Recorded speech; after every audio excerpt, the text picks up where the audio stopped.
오늘 우리에게 주신 하나님의 말씀은 신약 성경에서 봅니다.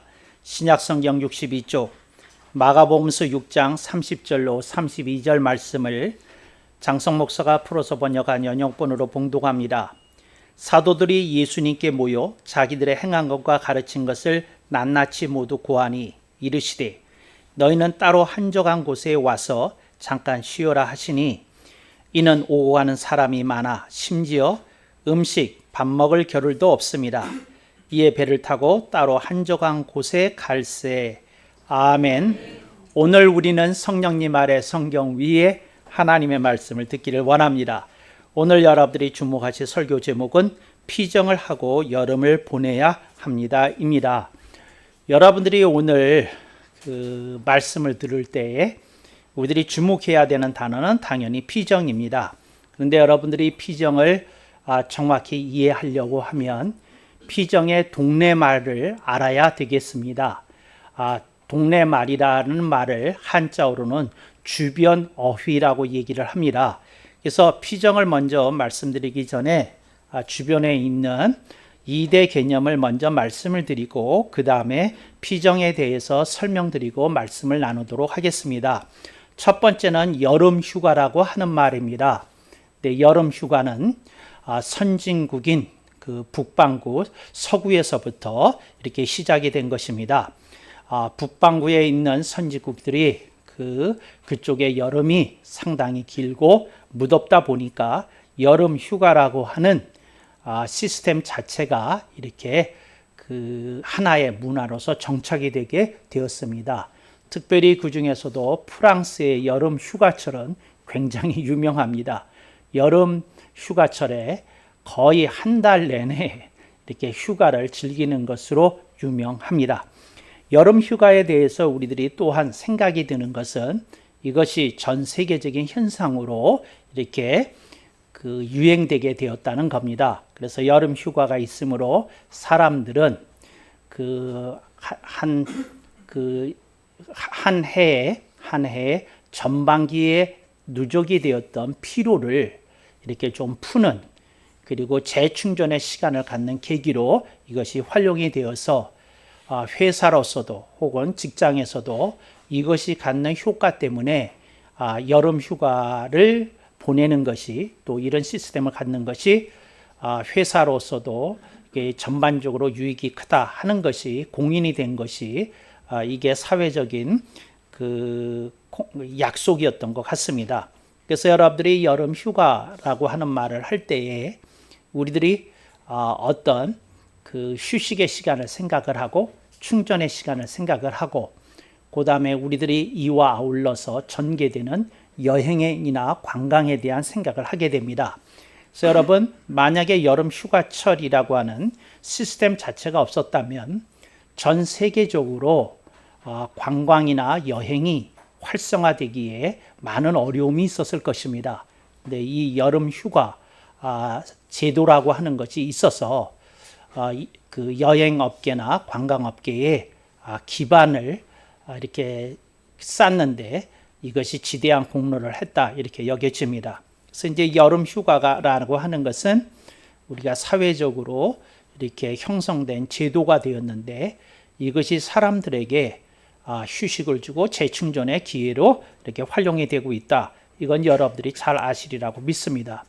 그래서 여름 휴가철에 여러분들이 여름 휴가를 보내게 되면 특징이 있습니다. 어떤 특징이 있느냐 하면 사람들이 좋아하는 데를 가야 어디를 다녀온 것 같은 느낌을 듭니다. 그러니까 예를 들자면 여러분들이 어떤 바닷가를 가더라도 사람들이 북적이는 데 가서 여러분들이 수영이라도 한번 하고 또 선탠이라도 한번 하고 오면 뭔가 마음속에 뿌듯한 마음이 듭니다. 남들이 하는 거 나도 했다 하는 마음이 듭니다. 그런데 어느 바닷가를 찾았어요. 너무 바닷가 모래가 곱습니다. 근데 사람들이 별로 없어요. 네, 그런데 가시면 여러분들이 왠지 흥이 나지 않는 거예요. 왠지 재미가 나지 않는 거예요. 그래서 여름 휴가가 뭐냐 하는 것을 이제 그런 마음이 들 때마다 여러분들이 생각이 들게 되더라는 것이지요. 그래서 사람들이 모이는 데를 갑니다. 또 사람들이 알아주는 데를 갑니다. 근데 예를 들자면 여러분이 어느 날 이렇게 그 트레킹을 하다가 이제 지쳐서 이제 산을 트레킹하고 내려왔어요. 그래서 여러분들이 너무 배가 고프니까 맛집을 보고 그냥 밥 먹고 봐야 되겠다 싶어서 골목길로 잠깐 들어가서 눈에 띄는 그 아무데나 가가지고 여러분들이 그 점심을 먹었어요. 근데 너무 맛있는 거예요.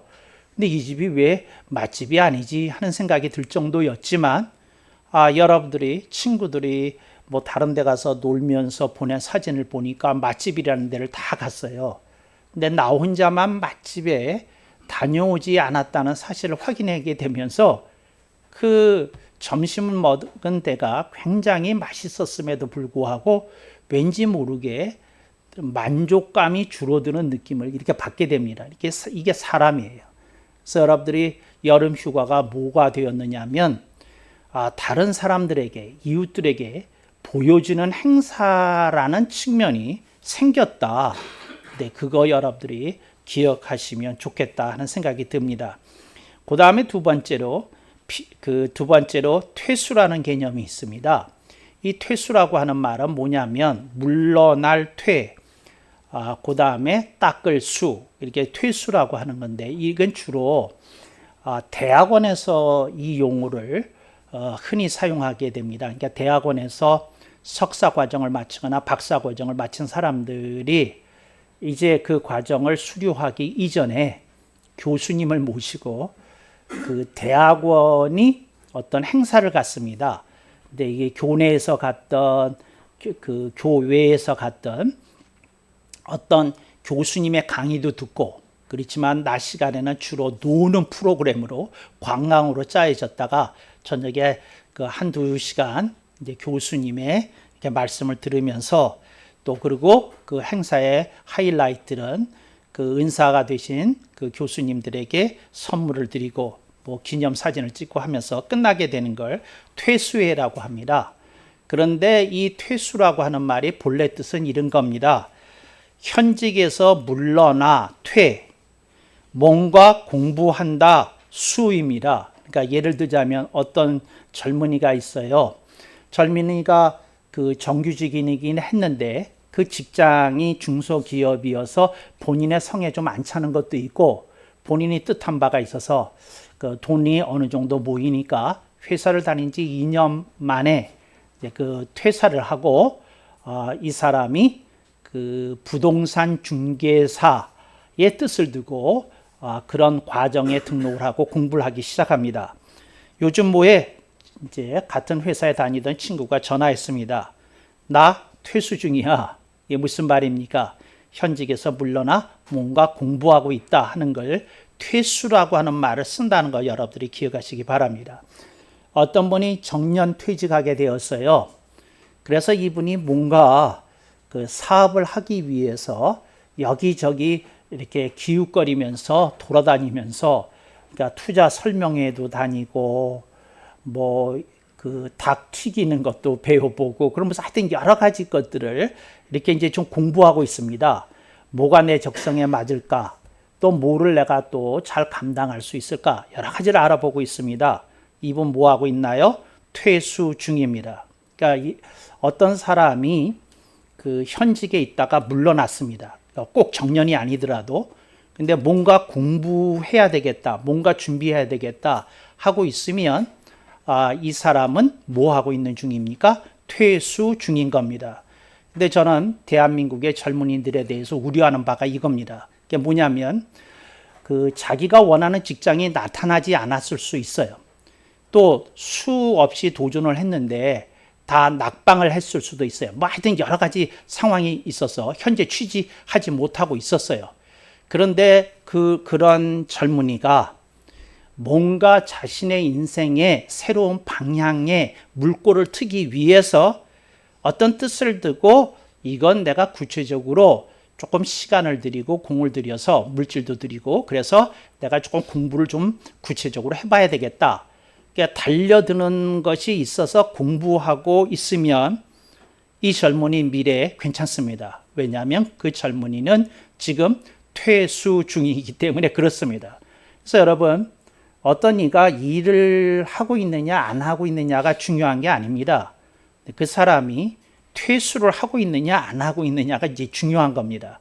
그래서 여러분, 현직에서 물러나기 이전에, 정년에서 물러나기 이전에 여러분들이 언제나 퇴수 프로그램을 갖고 여러분들이 이렇게 인생에 대처해야 된다 한 말씀을 여러분들에게 드리고 싶습니다. 이게 퇴수라고 하는 개념입니다.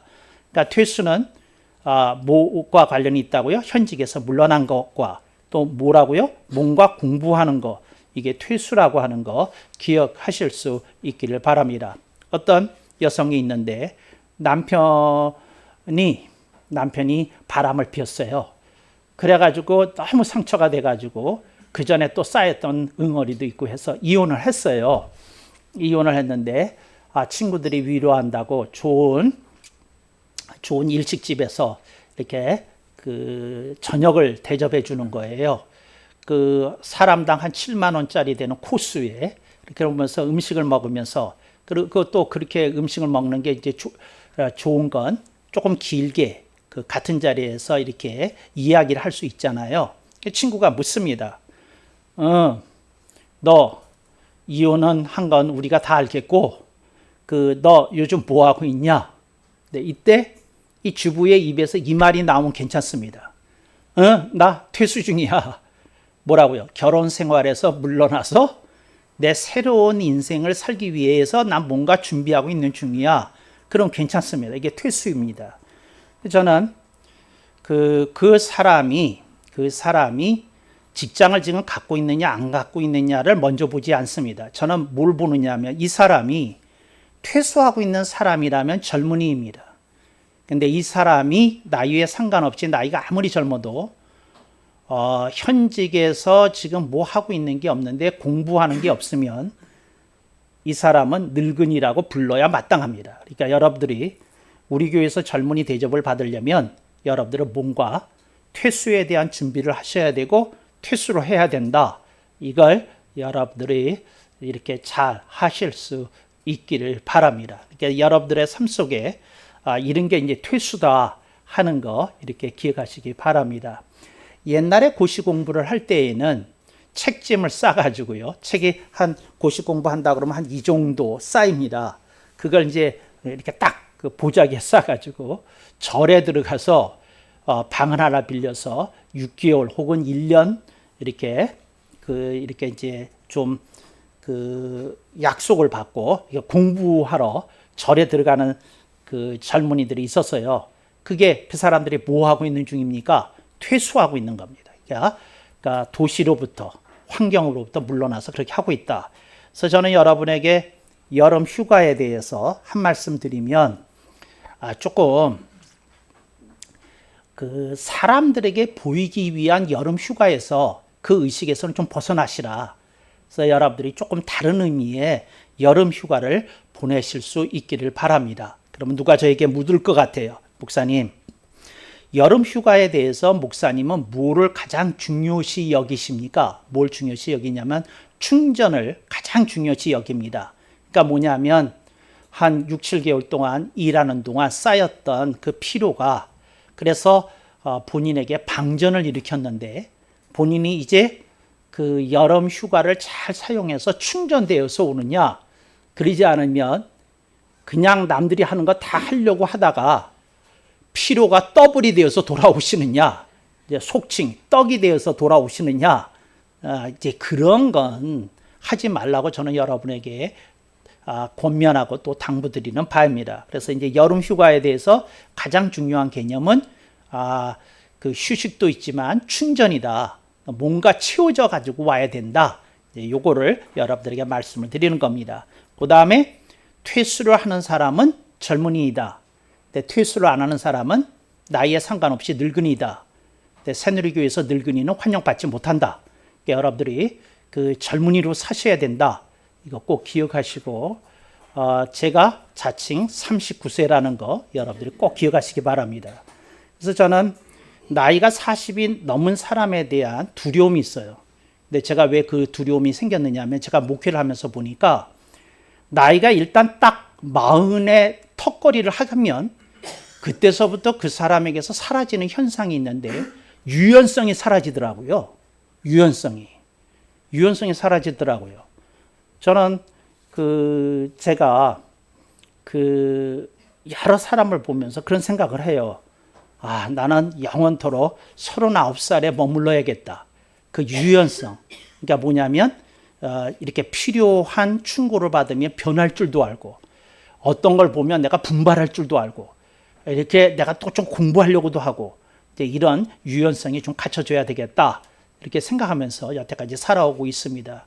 여러분들이 이 새누리교회를 다니시는 여러분들은 꼭 나는 낭낭 39세 이제 이걸 꼭 가슴에 이렇게 품으시고 이렇게 사실 수 있길 바랍니다. 이 말은 여러분들이 낭낭 39세 하시라는 말이 아닙니다. 여러분 훨씬 젊잖아요.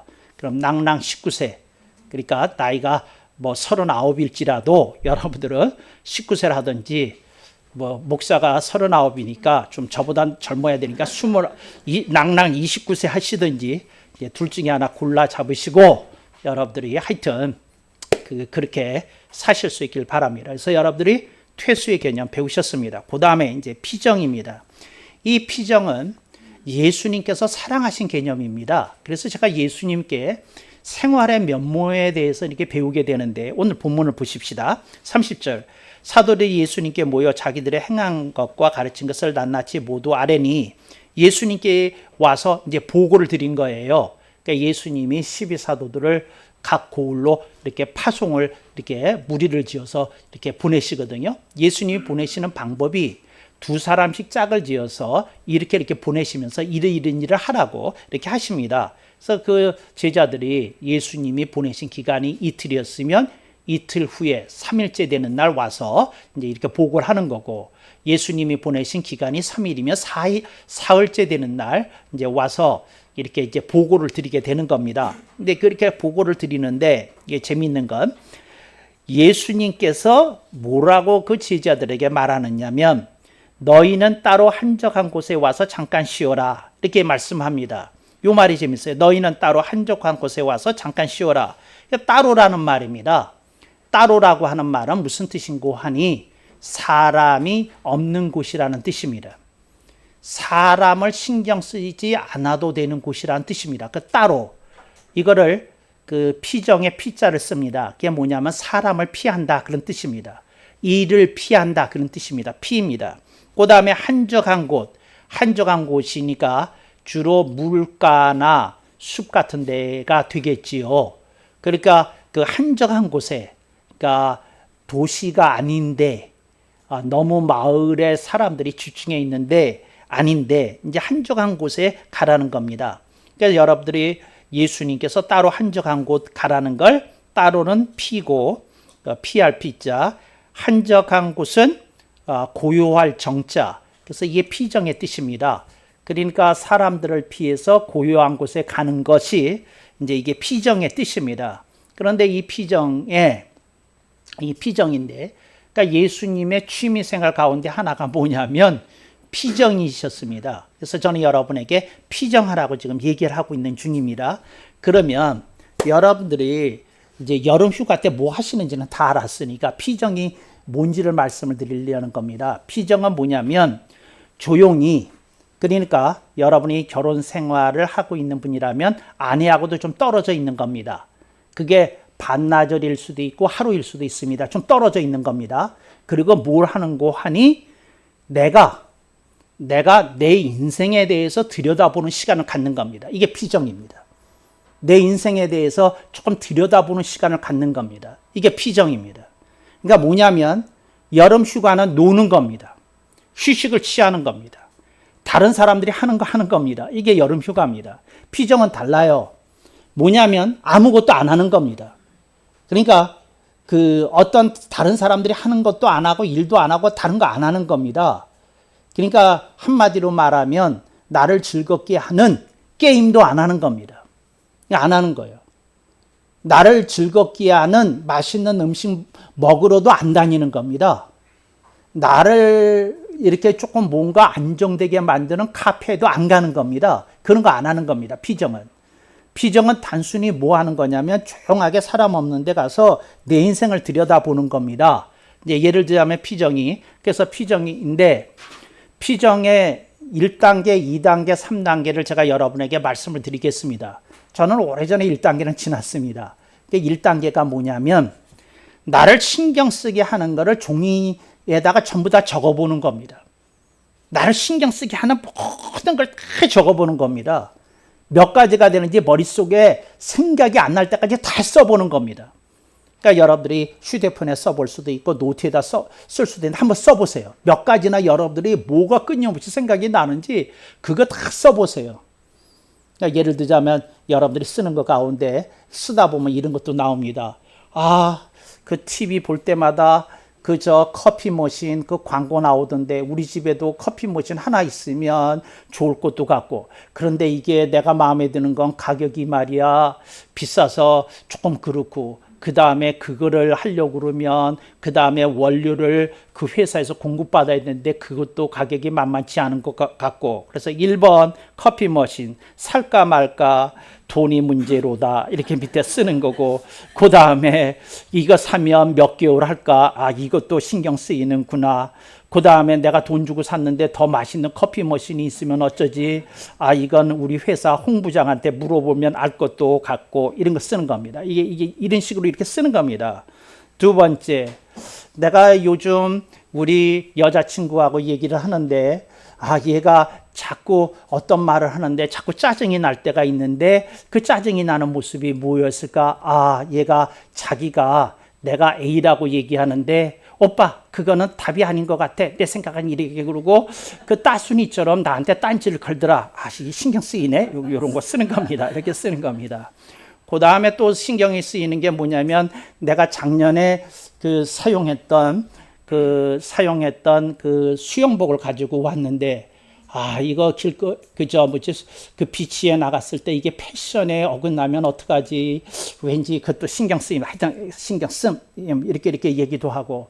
그 다음에 그 전에 안 보이던 얼굴에 그 겉모습 하나가 이쪽에 이렇게 생겼는데 요것도 신경 쓰이고. 하여튼 이런 식으로 생각나는 모든 걸 써보십시오. 제가 그 사람들에게 기독교 명상 훈련을 좀 시킨 일이 있거든요. 근데 이렇게 해봤더니 A4 용지 모든 사람이 5장을 채우더라고요.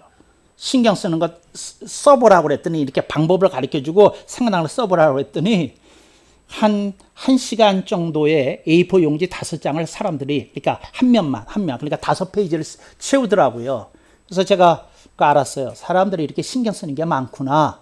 이런 걸 나를 신경 쓰게 하는 것은 이상과 가슴, 그리고 이제 고개 1단계입니다. 이제 2단계는 이겁니다. 나를 돌아보는 겁니다.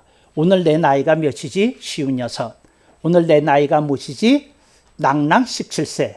오늘 내 나이가 뭐지? 32. 뭐 이런 걸 써보는 겁니다. 그런데 나의 자존심과 자존감이 어떻게 작동하고 있지? 뭐 이런 거 생각해 보는 겁니다. 그래서 여러분, 피정에 가서는 뭘 하는 거냐면 자기를 들여다보는 겁니다. 그리고 자기가 자기 자신에 대해서 어떤 생각이 떠오르고 있는지 이렇게 생각해 보는 겁니다. 그 다음에 또 이렇게 생각해 보는 겁니다. 나는 내 나이대에 걸맞는 스테이지에 내가 자리매김하고 있는지를 보는 겁니다. 근데 나는 저 멀리 올라가 있어야 되는데 나는 이쯤에 있다고 생각하는 건지 뭐 어떤 건지 이런 것들을 생각해 보는 겁니다. 피정하면서 뭐 하느냐? 자기 점검하는 겁니다. 이런 거 보는 겁니다. 그게 피정하면서 여러분들이 고요히 이렇게 생각해 보는 겁니다. 그랬더니 누가 이런 얘기를 할 것 같아요. 목사님, 그렇게 하려면 쉬는 게 아니잖아요. 제가 말씀드렸잖아요, 아까. 그건 여름 휴가 때 하는 거라고. 골치 안 아프게 노는 건 여름 휴가 때 하는 거라고. 피정은 골치가 아프더라도 여러분의 인생이 의미와 가치와 보람을 찾도록 뭔가 하는 겁니다. 그게 피정이에요. 그러니까 여러분들이 그런 시간을 좀 갖고 뭐하고 그러실 수 있기를 바랍니다. 그러니까 여러분들을 들여다보는 그런 시간을, 우리가 들여다보는 시간을 갖는 게 2단계입니다. 그 다음에 3단계에서 뭐 하느냐면 하나님의 입장에서 나를 내려다보는 겁니다. 그러니까 내가 하나님이라고 생각을 하고 나 자신을 내려다보는 겁니다. 점수를 몇 점을 주겠는지. 그러니까 나 같은 사람을 보고 하나님이 아주 미쳐서 죽겠는지, 너무 좋아가지고 미쳐서 죽을 정도로 내가 하나님을 잘 믿고 사는 건지, 하나님이 생각해도 참 얘는 아닌데 싶게 그렇게 사는 건지, 그렇지 않으면 중간쯤 사는 건지 어쩐지 하나님 입장에서 이렇게 보시는 겁니다. 여러분, 하나님을 일단 믿는다고 가정하셨다면, 믿는 여러분이라면 여러분이 하나님의 입장에서 여러분이 어떻게 보이는지 좀 생각하셔야 됩니다. 이거 좀 고민하셔야 됩니다. 여러분들이 여러분 자신을 보지 말고 내가 하나님이라면 나한테 무슨 점수를 매길 건지, 나를 어떻게 평가하실 건지, 나를 어떻게 하실 것인지 그걸 좀 들여다봐야 됩니다. 그래야 내가 변할 구석이 잡힙니다. 내가 달라져야 될 그 어떤 행로가 어렴풋이라도 떠오르게 됩니다. 하나님 입장에서 제발 여러분들을 내려다 보실 수 있기를 바랍니다. 하나님이 여러분에게 하실 말씀이 많이 있는데, 저는 여러분들이 이런 묵상을 하시면 충분히 여러분도 솔직하고 정직하기만 하면 여러분이 여러분의 많은 모습을 하나님의 입장에서 포착해내고 여러분이 수많은 깨달음을 얻으시라고 확신합니다. 왜냐하면 그리스도인에게는 성령님이 내주하시는데, 내주하시는 성령님이 여러분에게 그런 깨달음을 공급해 주실 것이기 때문에 그렇습니다. 성령님이 가르쳐 주실 것입니다. 일러 주실 것입니다. 그래, 이게 네 모습이다. 내가 보는 네 모습이다. 영감이 떠오르고 때로는 계시를 받기도 할 것입니다. 여러분들이 여러분 자신에 대해서 조금 이렇게 들여다보시고 내려놓고 그러실 수 있기를 바랍니다. 네, 이런 시간을 갖는 겁니다. 그 다음에 여러분들이 또 피정 때 뭘 하는지에 대해서 말씀을 드리겠습니다. 뭐냐면 여러분의 인생의 계획과 여러분들이 기획해야 될 것에 대해서 여러분들이 들여다보셔야 됩니다. 그게 무슨 말이냐면, 계획은 여러분들이 갖고 있는 플랜, 지금 현재 나는 이렇게 인생을 산다고 하고 있는 그 프로그램, 그게 계획입니다. 기획은 다른 겁니다. 그게 뭐냐면 계획을 들여다보고 고칠 데가 어디 있는지 들여다보는 거, 이게 기획입니다. 인생을 기획하면서 살아야 됩니다. 여러분들이 갖고 있는 계획을 들여다보셔야 됩니다. 나는 인생을 이렇게 살고 있네. 그런데 나는 이 계획에 내가 손볼 데가 어디 있을까? 내가 조금 어떻게 하면 더 잘 살 수 있을까? 그래야 됩니다. 기획하셔야 됩니다. 기획하셔야 됩니다. 새누리교회를 다니면서 기획 안 하는 사람은 안 됩니다. 기획해야 됩니다. 기획해야 돼요. 근데 기획을 하려면 계획이 있어야 돼. 계획이. 현재 사는 내가 살고 있는 내 모습이 계획입니다. 그게 내가 그 계획에 의해서 살고 있는 거니까. 그리고 여러분들이 보셔야 됩니다. 그걸 보셔야 되는데 여기서 중요한 게 하나 있어요. 그게 뭐냐면 여러분이 가늠해 보셔야 됩니다. 무슨 가늠을 해 보셔야 되냐면, 내 나이가 지금 40인데 50인데 60인데 지금부터 10년 뒤에 이렇게 살면 10년 뒤에 어떻게 될지 생각해 보셔야 됩니다. 10년 뒤에 어떻게 될지 생각해 보셔야 됩니다. 여러분, 사람이 기획하고 살지 않으면 나이 들수록 인생이 불안정해집니다. 나이 들수록 코너에 몰리는 일이 생기게 됩니다. 나이 들수록 쪽팔리는 시절이 찾아올 수 있습니다. 여러분들이 기획해야 돼요. 기획하지 않고 인생 사는 거 안 됩니다. 여러분들이 그렇게 살면 그래도 이렇게 사나 저렇게 사나 살 수 있겠죠. 그게 안 돼요. 안 돼. 수많은 연예인들이, 저는 그냥 무명으로 쓰러진 연예인 얘기하는 게 아니고 한 시대를 풍미했던 연예인들에 대해서 말씀을 드리는 겁니다. 한 시대를 풍미했던 연예인들의 삶을 이렇게 들여다보면 기획이 없었어요. 나중에 인생을 보는데 그냥 인생을 대충 산 것처럼 그들의 인생의 살림살이가 정리정돈이 안 돼 있어요. 정리정돈이 안 돼 있어요. 근데 왜 그렇게 됐느냐? 기획 없이 살았거든. 기획 없이. 예수님이 근심 걱정하지 말라고 그랬다고 기획까지 하지 말라고 알아듣는 멍청이가 되는 일이 새누리교회에서는 없기를 당부하고 축원합니다. 절대 그런 일 하시면 안 됩니다. 예수님이 염려하지 말랬잖아.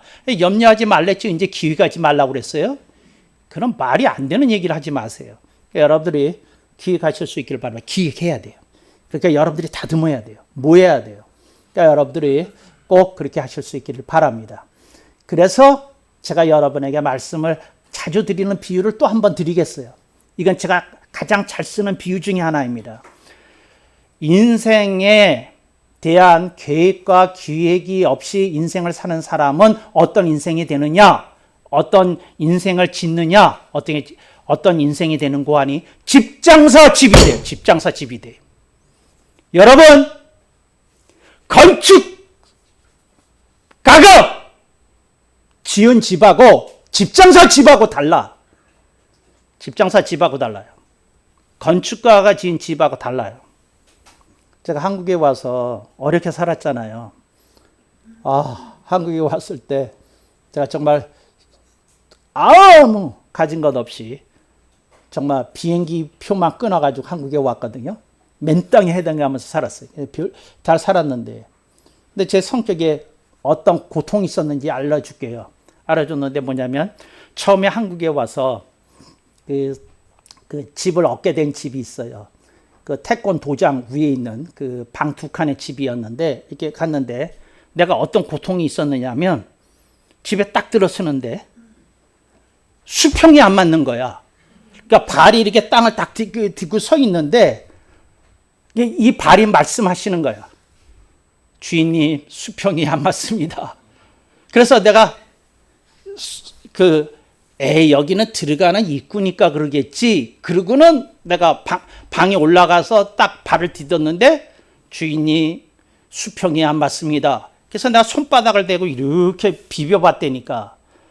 그래서 내가 그때 죄송해요. 대한민국의 미장이들을 욕했어요. 어떻게 미장을 했으면 이게 수평이 안 맞을 수 있냐고 이렇게. 근데 다른 집도 다 그러더라고. 근데 내가 알았어요. 이게 뭐예요? 집장사 집이야. 근데 아파트는 안 그러잖아. 왜? 건축가들이 설계해서 지은 집이거든. 수평이 다 맞아. 그런데다가 이게 직사각형이 아니야. 여러분 직사각형이라는 건 뭐예요? 직선으로 꼭 뻗은 거잖아. 그러니까 이 선하고 저 선하고가 삐뚤어져 있어. 삐뚤어져 있어. 이게 뭐야. 집에서 자는데 잠자려고 누우는데 뭐가 그러냐면 집에 각이 안 맞는 게 불편해. 누워있는데 각이 안 맞는 게. 천정을 보는데 도배 무늬가 안 맞아 있어. 눈을 감을 수가 없어. 불편해가지고. 잠자는데도 꿈에 그 무늬가 이렇게 안 맞는 게 뭐예요? 어떻게 저렇게 도배를 할 수 있지? 이러고 내가 고통스럽게 살았다니까. 정말이에요. 길바닥을 봤더니 그 길바닥에 그 깔려있는 바닥돌들이 다 수평이 안 맞아. 이야, 정말 이거 문제다. 이제 그러고 살았어요. 이제 그랬는데 이게 뭐라고요? 집장사 집 같은 인생 되면 안 돼요. 건축가가 지은 집 같은 인생 돼야지. 이렇게 살아도 한평생 저렇게 살아도 한평생 이딴 소리 하지 말아요. 방언이는 새누리교회에서 환영 못 받아요.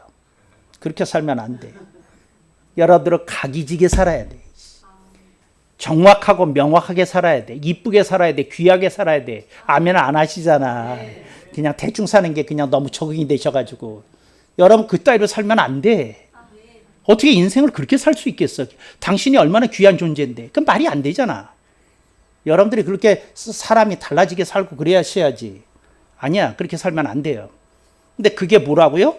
그게 피정 때 하는 일이야. 이런 걸 피정 때 하는 거야. 이런 때 피정 때 하는 거야. 이런 때. 이런 걸 피정 때 하는 거야. 인생에 대한 제대로 된 고민을 좀 해보는 거야. 제대로 된 사유를 해보는 거야. 그래서 여러분들이 피정 갈 때는 그 휴대폰에다가 그림을 하나 저장하고 가셔야 돼요. 로동에 생각하는 사람. 딱. 하다못해 방가 사유상이라도 불쌍이긴 하지만 그렇게 갖고 가세요. 좀 생각 좀 해. 생각 좀 해. 무슨 그림을 가져가도 좋으니까. 근데 여러분들이 좀 생각 좀 하시라 그 말이야. 생각하는 사람이 돼야지. 조금 고민하는 사람이 돼야지. 기획하는 사람이 돼야지. 조금 뭔가 이렇게 애쓰려는 사람이 돼야지. 그게 피정 때 해야 될 일이에요. 오늘 설교 제목을 보겠습니다. 피정을 하고 여름을 보내야 합니다. 놀고 보내면 안 된다 그 말입니다. 놀고 보내면 안 된다. 그냥 보내면 안 된다 그 말이에요. 그냥 보내면 안 된다. 여러분들이 피정을 하고 살아야 됩니다. 그러면 피정을 하고 안 살면 어떻게 되는지 알려드리겠습니다. 피정을 안 하고 인생을 살면 어떻게 되는지. 첫째, 여러분의 자녀가 여러분을 멀리할 겁니다. 여러분의 자녀가 여러분을 멀리해요. 왜? 여러분들이 제대로 된 인생을 살 리가 없거든요. 자녀들이 멀리해요. 두 번째, 여러분 인생에 보람이 없어요. 여러분 스스로가 알아. 보람이 없어. 뭔가 허망해, 허탈해, 허전해. 이런 게 마음을 휘감는다고. 보람 없어. 기억 없이 살면, 피정 안 하고 살면. 세 번째, 갈수록 늙은이가 돼가. 갈수록 팽팽하게 살아있는 눈이 아니야. 기상이 살아있는 사람이 아니야. 뭔가 인생의 향기를 풍기는 모습이 아니야. 나이들은 추스레한 노인의 모습이나 보이고 있다는 거죠. 그렇게 살면 안 된다. 이제 그렇게 살면, 피정 없이 살면 그렇게 되는 거다. 그 말씀을 드리는 중이에요. 그래서 이번 여름 어떻게 하실 거예요? 피정을 하고 여름을 보내야 되겠어요? 그렇지 않으면 여름 휴가만 지내고 여름 보내야 되겠어요? 여러분, 뭐 해야 돼요? 피정을 해야 됩니다. 피정을 해야 돼요. 피정을. 또 하나, 여러분들 중에 지금 현직에서 일을 잠깐 쉬고 계시는 분들 뭐 하셔야 돼요? 퇴수해야 돼. 여러분들 중에 이직을 생각하고 있는 분들 뭐 해야 돼요? 미리 회사 떠나기 전에 뭐 해야 돼요? 퇴수해야 돼요. 회사 떠난 다음에 퇴수할 필요가 뭐 있어요? 회사 다니면서 퇴수를 해야지. 공부해야지. 준비해야지. 그리고 그렇게 살아야지. 난 그런 인생을 좋아해요. 그런 인생을 사랑해요. 정말이에요. 여러분들이 좀 그렇게 생각하면서 살 때 하나님의 역사가 여러분 삶에 일어날 수 있지 않을까 이렇게 생각을 해요. 여기 보면 재미있는 게 있어요. 여러분들은 성경을 그냥 읽으니까 잘못 몰랐을 거예요. 31절에 굉장히 희한한 말이 있어요. 너희는 따로 한적한 곳에 와서 잠깐 쉬어라 그랬어요. 이상한 말이 있죠? 이상한 말이 눈에 안 띄었을 거예요. 그래서 읽으라고 그랬어요. 그게 뭐냐면 예수님이 이렇게 말씀하셔야 되거든요. 너희는 따로 한적한 곳에 가서 그러셔야 되는데 너희는 따로 한적한 곳에 와서 그러셨다고요. 이 말은 뭐냐면 피정을 할 때 예수님을 모시고 피정하라는 겁니다. 예수님 빼고 네 머리만 가지고 하지 말고 네 생각만 가지고 하지 말고 네 마음만 가지고 하지 말고 네 뜻만 가지고 하지 말고 예수님 앞에 와서 예수님한테 와서 피정하라는 겁니다. 그 말이에요. 예수님이 여러분을 완전히 믿어지면 이렇게 말씀하셨을지도 몰라요. 한적한 곳에 가서 너는 수준이 됐으니까. 근데 여러분 우리 가지 말자고요. 오자고요. 예수님께. 이 예수님이 하신 말씀이에요. 그러니까 예수님이 뭐라 그러냐면 따로 한적한 곳에 와서 잠깐 쉬어라. 그러니까 예수님이 그 장소를 인도해 주신 거예요. 그리고 그 장소에 가서 예수님 뭐라고 말씀하시냐면 나는 이 중앙 여기에 있을 터이니 너희들은 각자 그늘을 찾아서 물을 찾아서 흩어져라. 그리고 너희들이 궁금한 거, 갑갑한 거, 답답한 거 이렇게 생각은 했으나 정리 안 된 거 들고 나한테 와라. 그러셨을 거라는 거죠. 이게 예수님의 모습이야. 근데 이렇게 뭔가 물어볼 거를 추스리는 거는 누가 해야 되는 거예요? 제자들이 해야 되는 거야. 사도들이 해야 되는 거예요. 그 추스리는 건 그들이 해야 되는 거야. 그들이 해야 되는 거야. 그러니까 여러분들이 최소한 그 정도는 추스리세요. 아, 내가 이걸 주님께 여쭤봐야 되겠다. 주님께 이렇게 물어봐야겠다. 이게 내가 정말 궁금한 내 인생의 방향에 대해서, 내용에 대해서, 뭐에 대해서 내가 좀 물어봐야 되겠다. 최소한 그 정도로 하셔야 된다는 거죠. 그래서 저는 이 구절을 사랑해요. 너희는 따로 한적한 곳에 와서. 정말 와서라는 말이 빛이 나잖아요. 와서라는 말이. 네, 사람들 중에 이런 못난 사람들이 있어요. 그리스도인들 중에 지금 여름이 되면 그 사찰에서 템플 스테이 하거든요. 근데 여러분 이 얘기 들으셨어요? 템플 스테이에 참가하는 사람의 10%에서 20%가 크리스천들이랍니다. 그러니까 뭐냐면 한적한 곳에 가서 좀 생각을 정리하고 싶어서, 근데 좀 거기 템플 스테이 한동안 묶여 있으니까 뭐가 될 것 같아가지고 그러고 간다는 거예요. 그걸 어떻게 합니까? 스님들이 방송에 나와서 얘기하니까 알지. 그 방송에 나와서 그 얘기를 하더라고요. 뭐라고 얘기하냐면 템플 스테이에 참가하는 사람들의 그 종교적 이렇게 출신을 이렇게 들여다봤더니 크리스천이 아무리 없어도 10%, 보통 20%까지 온다고 그래요. 근데 그 사람들이 지금 이 성경 구조를 막 지 마음대로 고쳤어. 어떻게 고쳤느냐 하면 주님이 너희는 따로 한정한 곳에 와서 그랬는데 지 마음대로 너희는 따로 한정한 곳에 가서 템플 스테이 하면 잠깐 쉬어라 이렇게 읽었다는 거지. 이런 망할 사람들이 있나?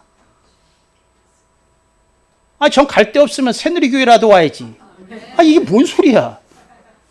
그러나 새누리교회 오라는 얘기가 아니잖아. 예수님께 와야지. 이게 말이 안 되는 얘기잖아요. 여러분 세상이 이렇게 됐어. 여러분 정말 제대로 피정을 하세요. 예수님께 와서 고민을 얘기하고 모여서 다 풀고 가세요. 그래서 주님이 주시는 음성 듣고 저들이 들어올 때는 어두운 얼굴로 왔으나 주님과 피정을 한 후에는 다 환해져 돌아갔더라. 그런 여러분들이 되고 새누리 공동체 되기를 주님의 이름으로 축복합니다. 아멘.